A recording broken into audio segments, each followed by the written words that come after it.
Welcome everyone to another installment of the Snyder Cut debates. We've done a few of these already, so you know the deal. It's the only place on the internet where you're gonna find two Snyder fans going toe to toe about the topic of the week.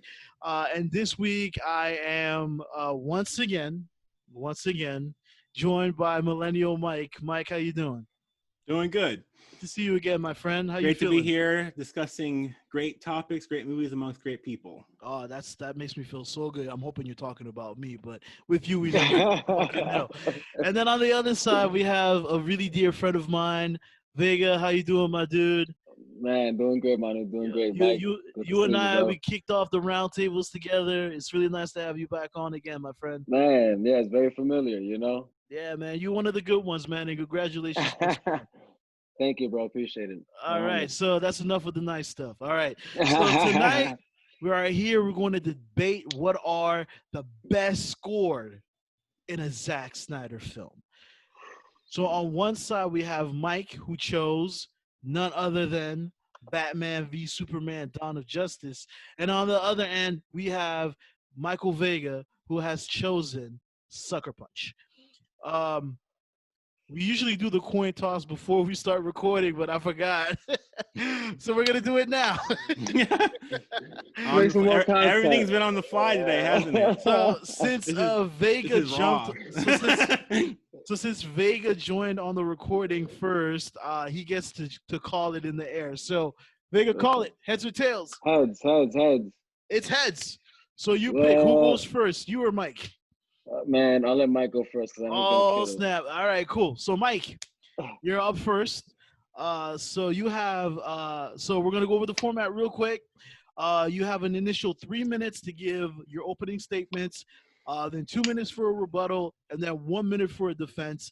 And then finally, you will have 30 seconds to give your closing statement and try to get me, the host, the decider, the judge, the jury, the executioner, to pick your side of the debate. So we're going to start off right now with Mike. You have 3 minutes to tell us why is Batman v Superman the best score in a Zack Snyder film, starting now. So tell me what kind of score follows a movie written by Chris Terrio, one of the most, the best writers we've seen on any superhero film yet, the most articulate, the most intellectually just packed movies we've ever seen. What kind of score follows that? Well, that's a movie score with Hans Zimmer and Junkie XL music.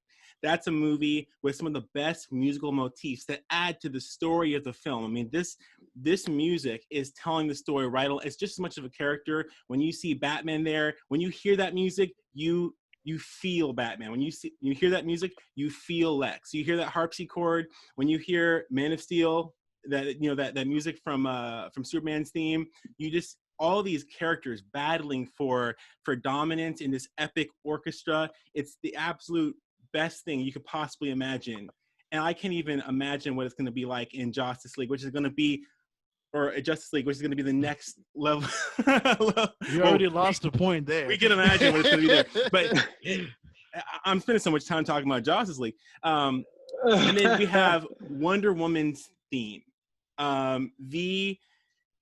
You're hearing it right now in your head, just that guitar riff just going off as she's coming down. The smoke is clearing, her shield's there.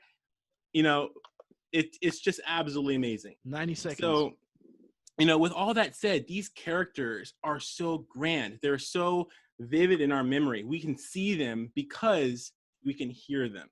And this music is going to carry along with them for the rest of the franchise. I can't think of anything more epic, anything more iconic. And I know that we're all waiting to hear this same music in Justice League when it comes out next year. Oh, wow. Mike, I have to say, I am a little bit, just a smidge impressed. That was really well said. But I got to ask you a question, though. Yeah. Who are you talking to about Justice League?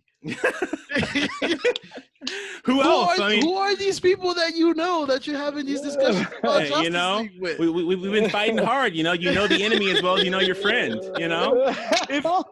If you say so. Keep your enemy closer. All right, that is good to know. So, an exclusive on this debate. I know where he's at all times. Millennial Mike sleeps every night with his Justice League Blu-ray Yeah. held against his chest.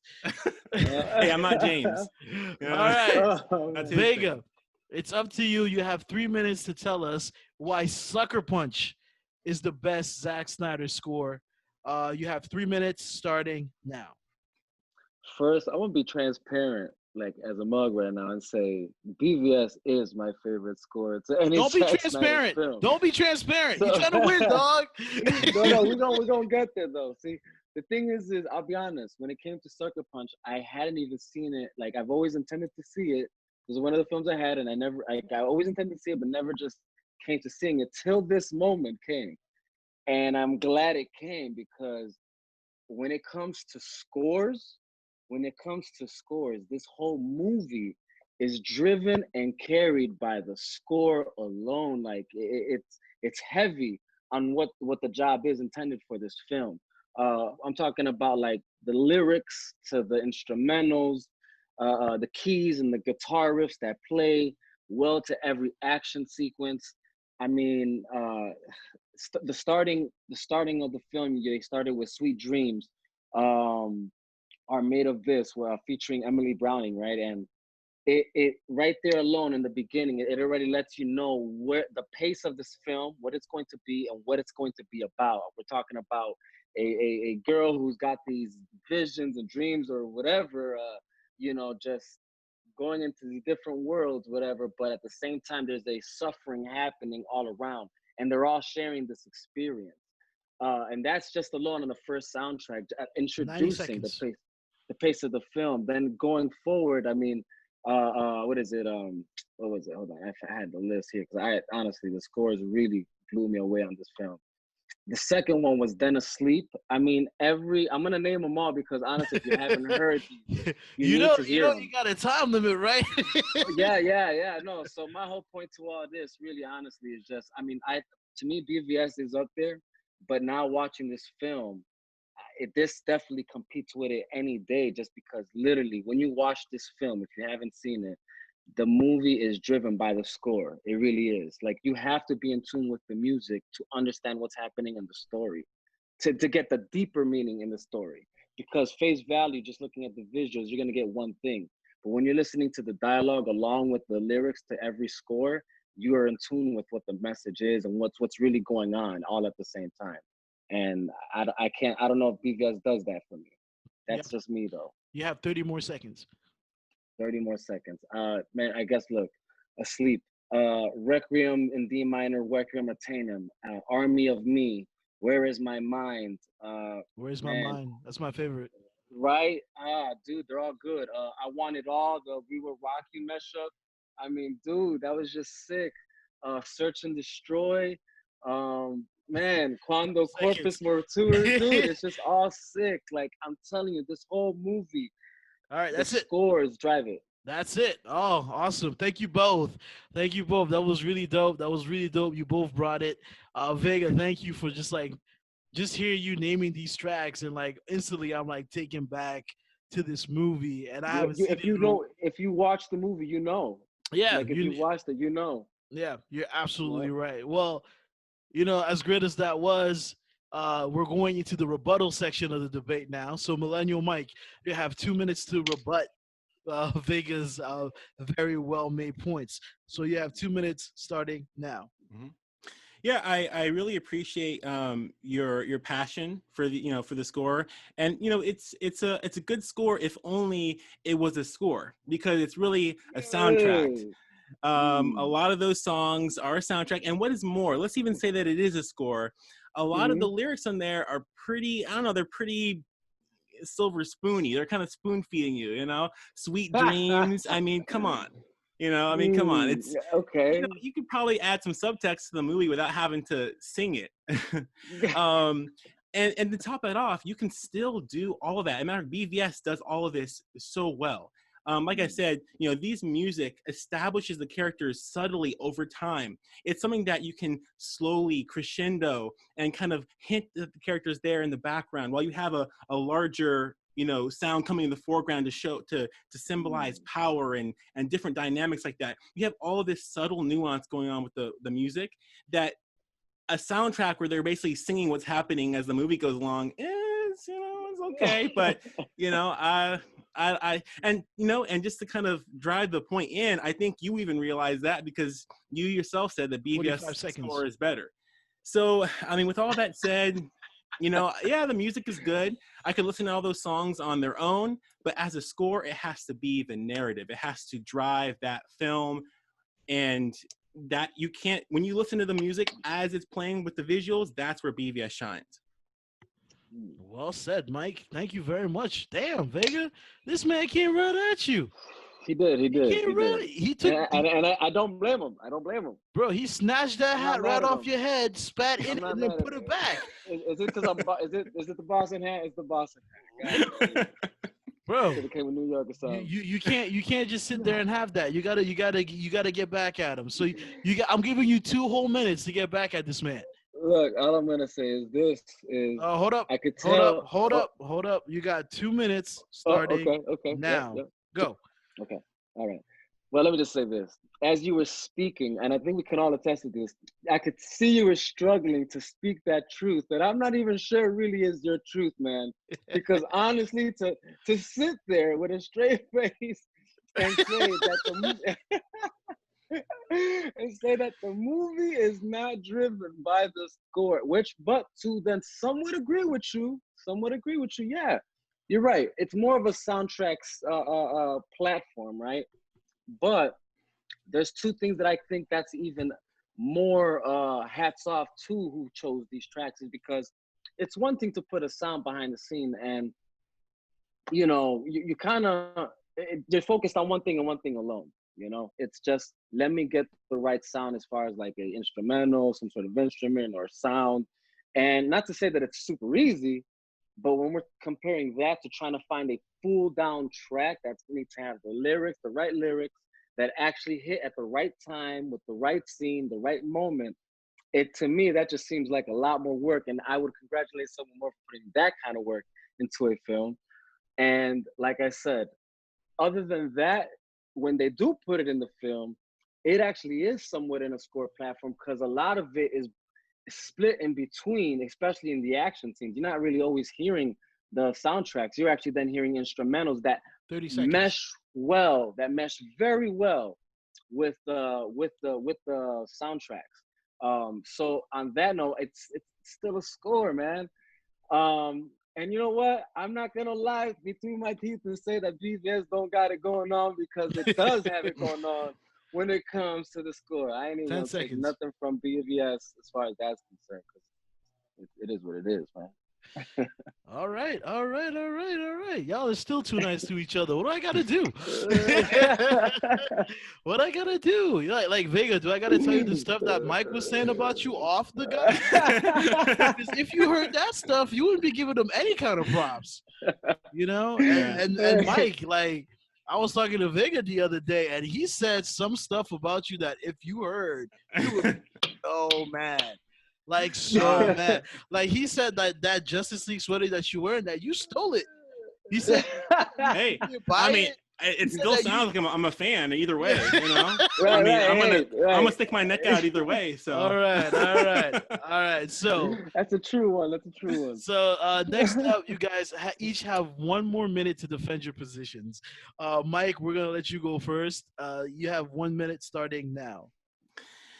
So, I think as far as the idea of a soundtrack being more difficult or somehow more valuable than a score, I really can't agree with that. And I don't think that our friends Hans Zimmer and Junkie XL would agree either. So I don't know. There's not really much else to say with that. I mean, I just imagine right now you're listening to the BVS score on your AirPods right now. Right, low key. I don't know. It's just what it sounds like. You're too, but yeah, it's epic music. It's just instrumentally put together. It's absolutely incredible, and it takes so much work to do that. It's completely original, and that's the reason why we love this music, is because it's original. It's not taken from anything of the past. No Christopher Reeves, no nothing. It's this is the 5, new soundtrack for these 4. characters. Awesome. 100, 100. Good job, Michelangelo. Good job. You should feed yourself some pizza. A little late for that, but Is it ever too late for pizza? Never too I guess late. not. All right, Vega, you got 1 minute to defend your position. Let Mike hear it starting now. All right, all right. I mean, look, again, this is great, man. It really is.